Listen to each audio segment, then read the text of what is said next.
Hello, welcome to Shock and Awe. This show is all about the hellscape that is reality and ranking the week's news by what is causing us the most pain. I guess. Yeah, no, that's about right. We'll get a better description at some point. Yeah, we're figuring things out. Just give us a minute. Right. Just calm down, guys, please. Okay, so introductions. Yeah, First my name's Alfie. I am Don. Yeah, we are two hateful, resentful people. We're very young, angry old men kind of thing, right, grumpy old men kind of thing. That's basically it. So we're looking back at the week's news. Yes. Let's pick out a few stories and just get through them. Then we're going to move on to our main story of the episode. So let's open with the Super Bowl. The Super Bowl. Yeah. So obviously last Sunday was the Super Bowl. Yep. I don't think. I think the interesting one about this is how much of a non-reaction it's been. It's been a non-event. Yeah. Just a bunch of nothing.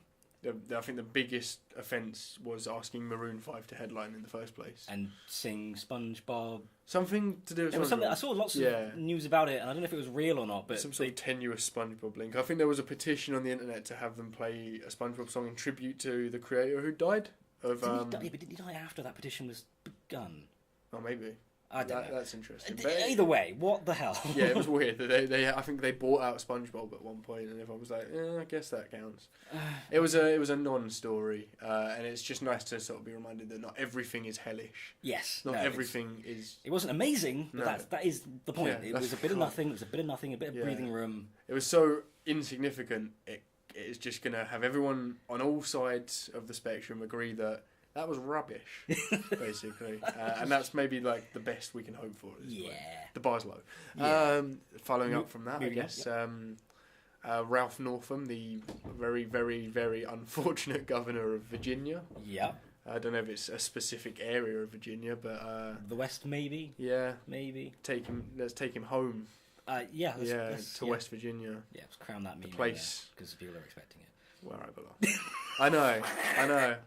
Yeah, okay. I didn't need to do that. What did he do? What's the news? I bet you're going to wish it was related to the song "The Ridge Mountains, West Virginia." He wore blackface. Of course he did. Yes, but what's important to note is that it wasn't recently. Right. Someone has found a photo of him. A million years ago. A million years ago. He's old. I don't know. How long has he been serving? I think that's bad. I think that's really important to consider when you're electing your officials. How long they've been dedicated. Are you a million years old? Like, you have to tell us. So you wore blackface at what a party? No, it was in. There's a high school yearbook, and they found a photo of him in blackface next to a man dressed as the Klansman. Right. Okay. And, do you know who that was? I don't think he was a governor. Oh, that's okay. I think he's just nowhere to fall. That's the main thing. Exactly. He's probably already pretty low. Yeah. You know, or he's the head of the Ku Klux Klan. That's entirely possible as well. He's having a bad time. But that's, million years ago. 30 odd, whatever. But this is also a recent story because... Yeah. Because you're thinking in your head, surely this doesn't happen now. No, we've moved on. Yeah, right? No. No, because Gucci just released a sweater that has this kind of, it rolls up over your face, keeps your face warm feature that I didn't know was a thing, but I guess so.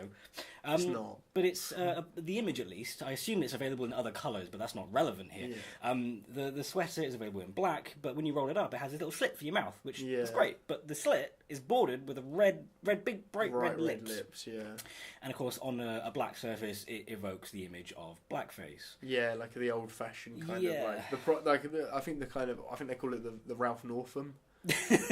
They've actually named it after him. Yeah. I don't capitalising on the news. Yeah, they're like, it's hype, isn't it? The Ralph Northam sweaters from Gucci. But seriously, this is like Ralph Northam's thing is like ridiculous. This is like a recent... Do you know how much this sweater's worth? How much it sells for? It's something like $600. They should have marked it as 666 because this is the work of Satan. Moving on from that because it's too much so far. We'll get into I'm annoyed already. We'll get into it specifically. Okay, let's talk about Fuck Jerry. Yeah, so Fuck Jerry are the kind of a meme page like company. Yeah, that's a thing. It's 2019, Dad. You can make money out of Catch up, Dad. I'm a meme man. I make memes on the internet. Make memes for a living, Dad. This is literally they basically they aggregate content and they kind of post it, but the reason they've come under fire this recently is that they don't attribute content appropriately to where they're taking it from. They basically so people just figured out what they're doing. I think it's been known, and I think people have been trying to draw attention to it, but it's all sort of culminated with this Fyre Fest documentary. Okay. There's been 2 released. Fyre from Netflix, produced, interestingly enough, by Jerry Media, who owns the holding company for Fuck Jerry. Okay. And then Fyre Fraud for Hulu. Amazon Hulu. Yeah, for Hulu. And what's interesting is that Fyre Fraud was dropped a week before Netflix's announced release date for their documentary, and they make a point in that documentary of shitting on, of calling them out. Fuck Jerry, basically. Because Fuck Jerry were taking ad money to promote the festival back when it was all. And then they had a hand in the documentary. Yeah, and now they've made this documentary where it's them kind of going, we didn't know how bad it was, we just took the money. And so basically, this is all kind of culminated in this thing where people are kind of going like, fuck Jerry, that's the movement, hashtag fuck Jerry. Excellent. Yeah, it's clever. We can get on board with that. Yeah, I can get on board with that. They're not attributing content. And then they've also they endorsed this fraudulent festival. But also the content itself, from what I hear, is pretty cringy, pretty cancerous. Yeah, you'll get like a picture of someone kind of like with like really excited face, and then it's like, when I find out that Bay's buying McDonald's, hashtag McDonald's, hashtag ad. And it's like content. Exactly, and the picture might be something that like some artist is like from some sketch some guy's done. Yeah. Tim and Eric are big kind of like components against it. Most notably Vic Berger, who's produced an excellent video called Fuck Jerry. Which we'll link to obviously. Yeah. And maybe have playing right now. All right, let's do it. Meme this.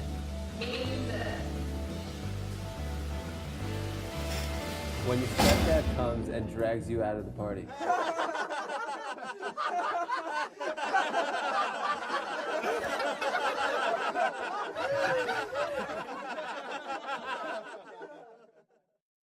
Boom, that was fun. Wow, that was amazing. Look at that. Yeah, that was exactly what you described it as. Yeah, that clip was great. Can we just like make some? Yeah. Yes. Say it again. That was a good clip that you showed me just then. Yeah. Just now. We'll just use these every time, like good footage. Yeah, fantastic editing. But that's the overall idea of it. I probably went a bit too in depth on that. I'm going to be honest. I've got nothing left to say. Well, we're angry, so it's fine. Yeah, of course. I guess the big story this week, That's what you're drinking. Well, I'm not. It's the main story this week. I mean, you know, if you've been on social media. Yeah.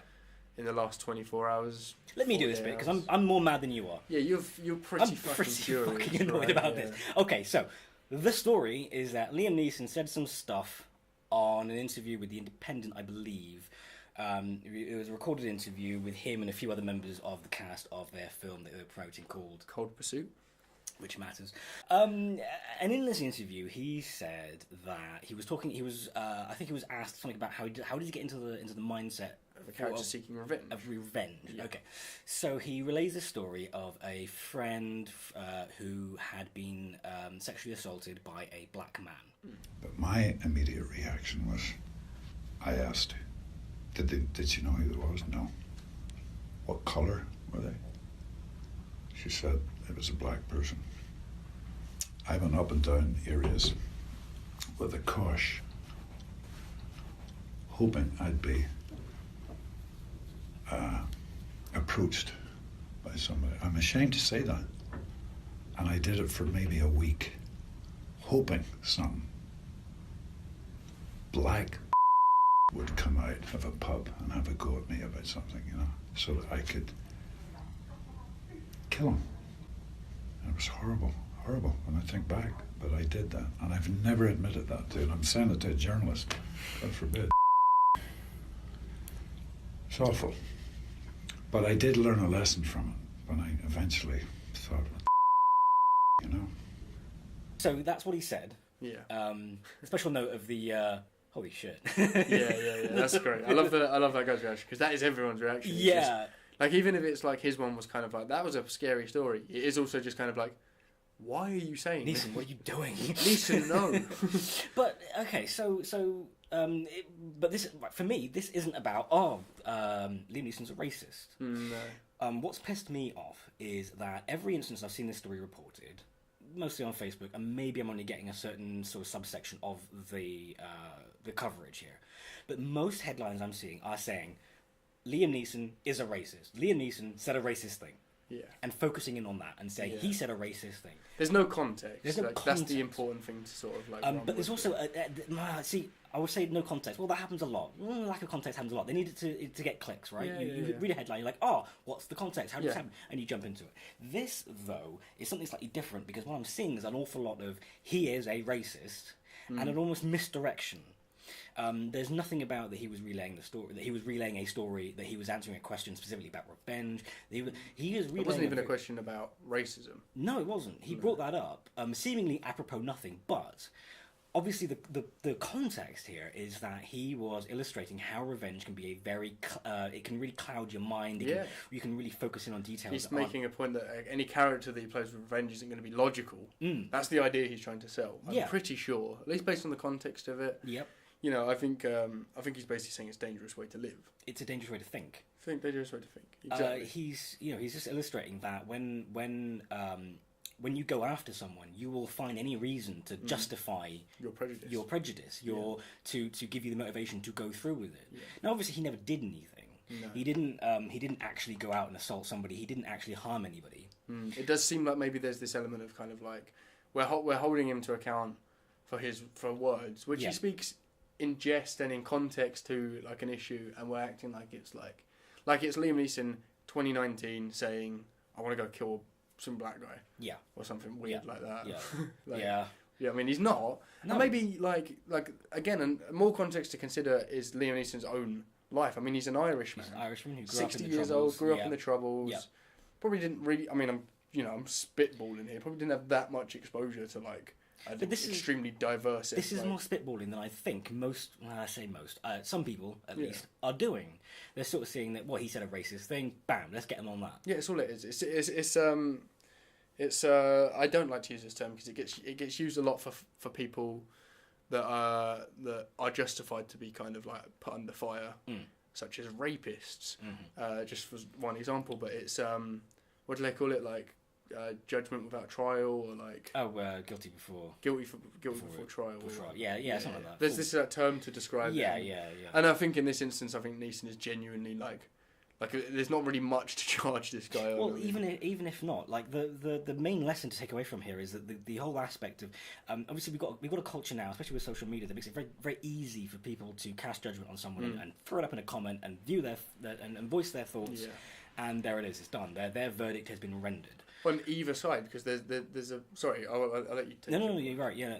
Well, I was going to say that there'll be a problem with this where people like Liam Neeson says like, some black guy like raped a friend of mine and I wanted to kill a black person, like in a very singular incident. But someone on one side could be like us and saying like, well, what he means is that like he was just being irrational. I think he's clearly talking about context. Yep. Whereas someone who actually believes that kind of thing can say like, see, look, Liam Neeson knows that it's only black people that rape women, or some mad contrition. I mean, like, there's this problem here where there's going to be someone kind of going like, see, Liam Neeson says it like it is, or some crazy tenuous link. You know what I mean? The thing that bothered me was I saw an article. It was an opinion piece from I think the Independent. I don't know.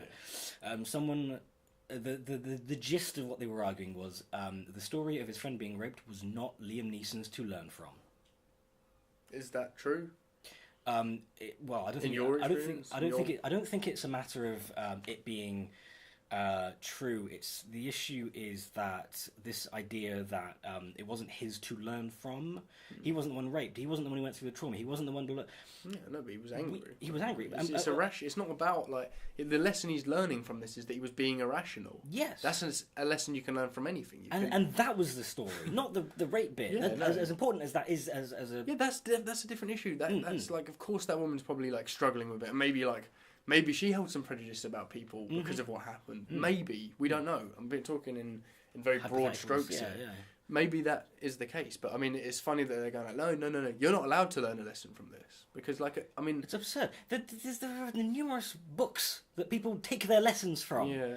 The Bible, the Quran, these anecdotal, these stories that people choose to live their life by because these are stories that other people experience, whatever, and they choose that. I think it's okay to learn from someone else's experience.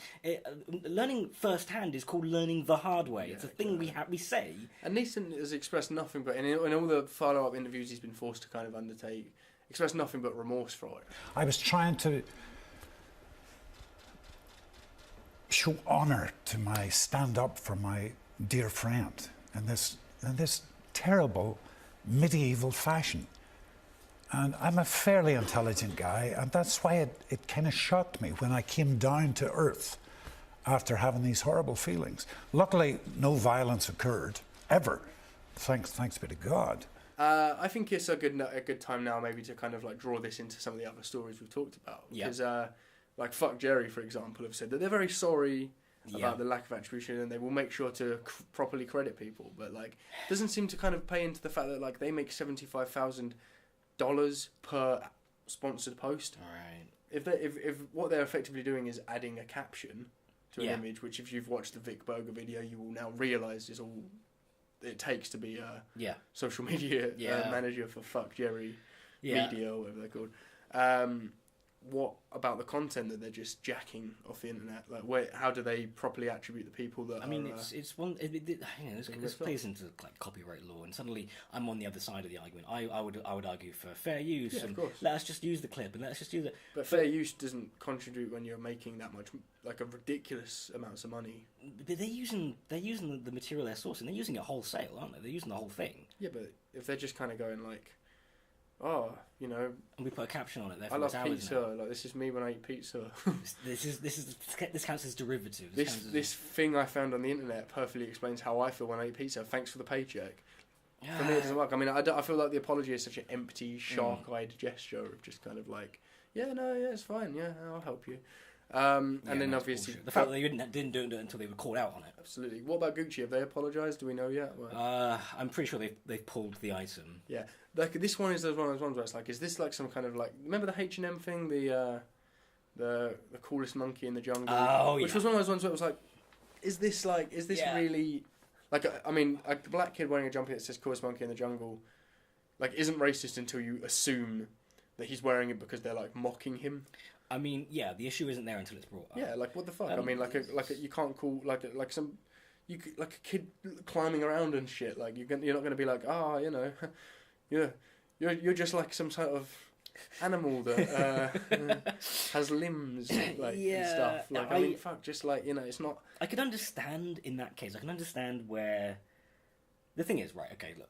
We're looking at this Gucci sweater and saying, that's blackface. Yeah. It's not actually. Blackface was the whole makeup thing, wasn't it? It just seems to look like it. It just definitely reminds you of blackface. Which I suppose the next argument from someone supporting the idea that it's racist is that, but as soon as you make that okay, you make blackface okay as well. Because someone will see that. Yeah, that's fair. And they get used to the idea. I can appreciate that. I mean, for me, it's more like what the fuck is the deal with Gucci's quality assurance department that they're like... That no one's pointing They can't see this. They're pull up the thing, fine to me. Like, you know. And I guess maybe that's the deeper argument from people is saying, like, look, if your QC doesn't look at this and go, there might be an issue here, it's because there's an institutionalized racism or being used to this idea and not seeing a problem. I think it's just like, it's just really stupid, and it feels almost like a kind of like a really, really misguided...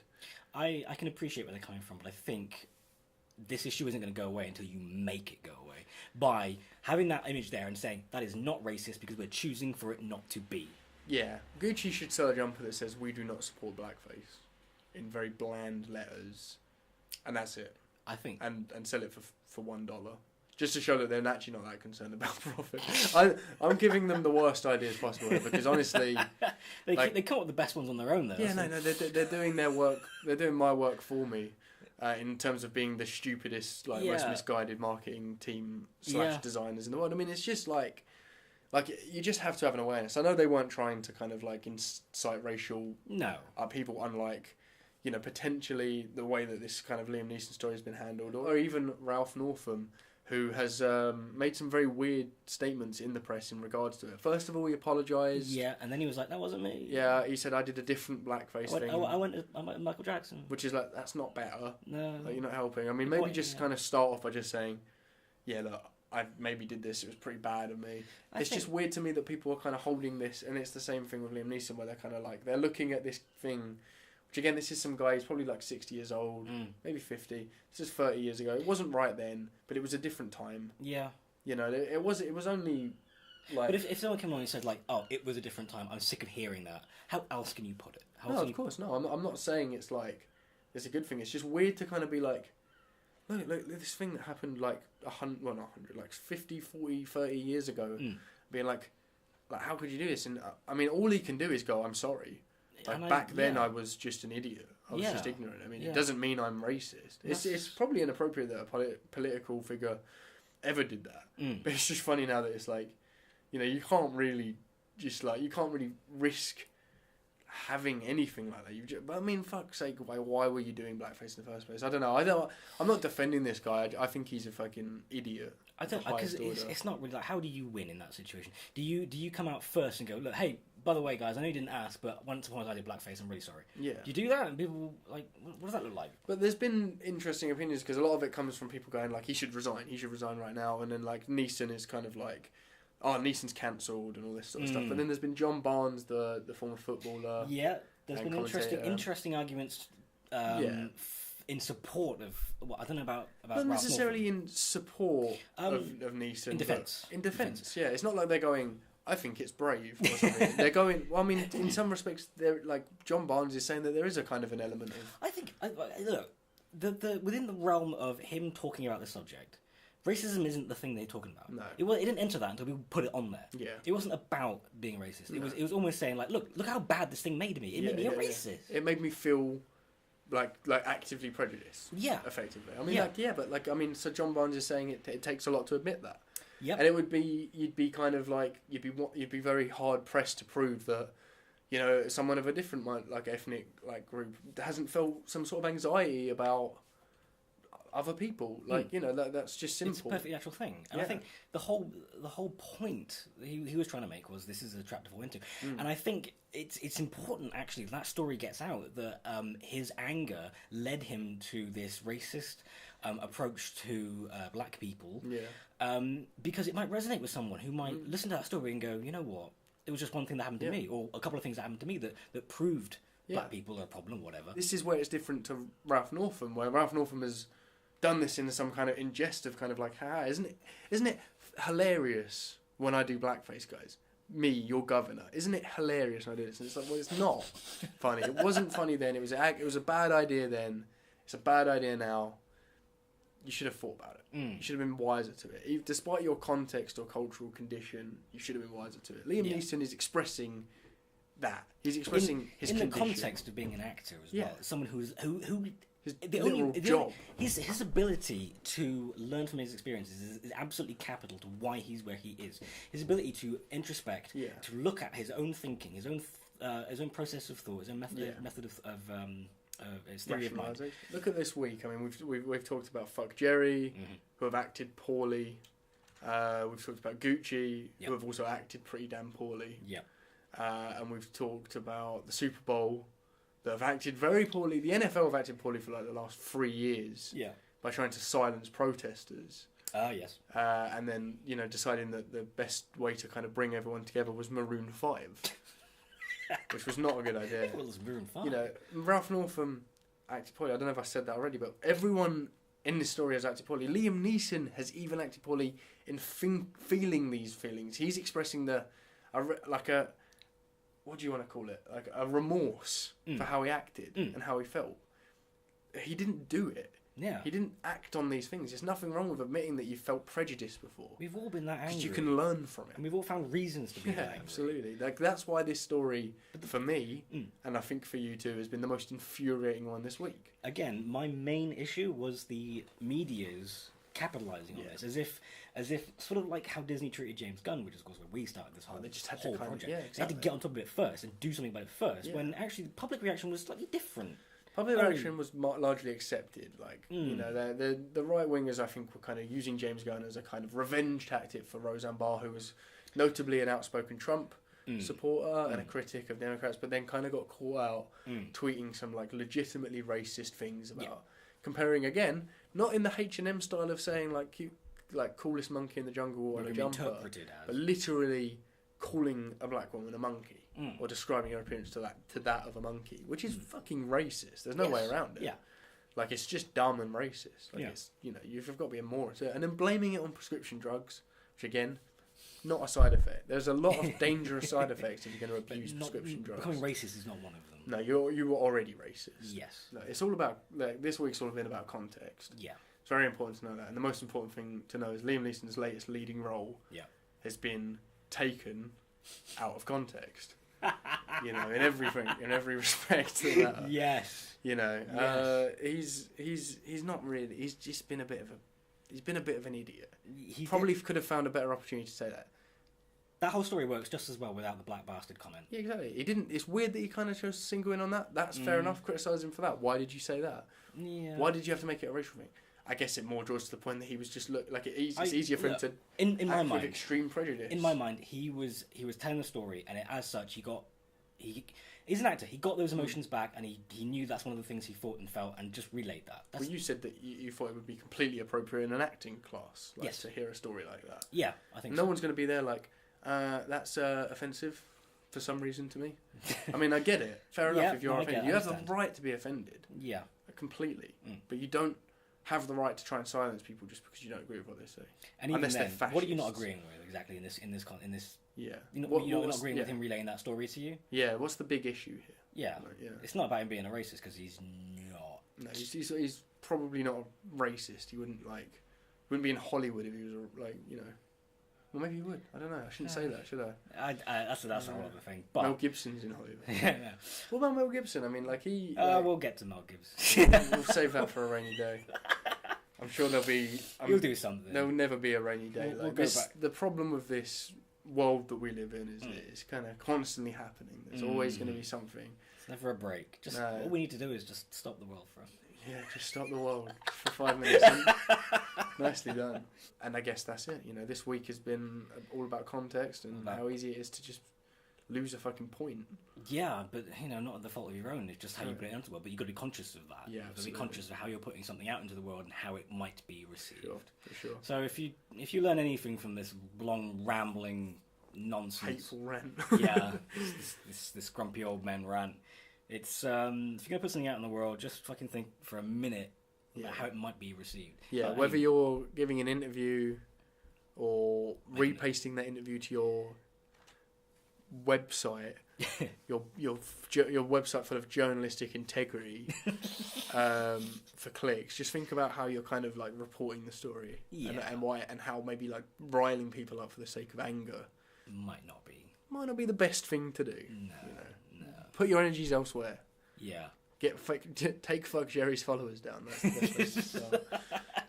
That's the thing to do. Okay, well, I think we got that out of our system. Yeah. That was very therapeutic. We're done for a week. We'll be back next week when we're more angry about something else, hopefully, unless it's just this story again, but it's just gotten worse What's somehow. happened next? What's Liam Neeson's follow-up? What's he done next? Yeah, what has he done now? Neeson, yeah. I don't even want to. I'm gonna go take a stress massage. Yeah, I'm gonna. I think that's fine. Okay, cool. Well, thanks for listening. We'll be back next week with with whatever happens next. Hope you enjoyed it. If you liked it, like, comment, subscribe, all the rest of that nonsense, and we'll see you again next time. And stay calm.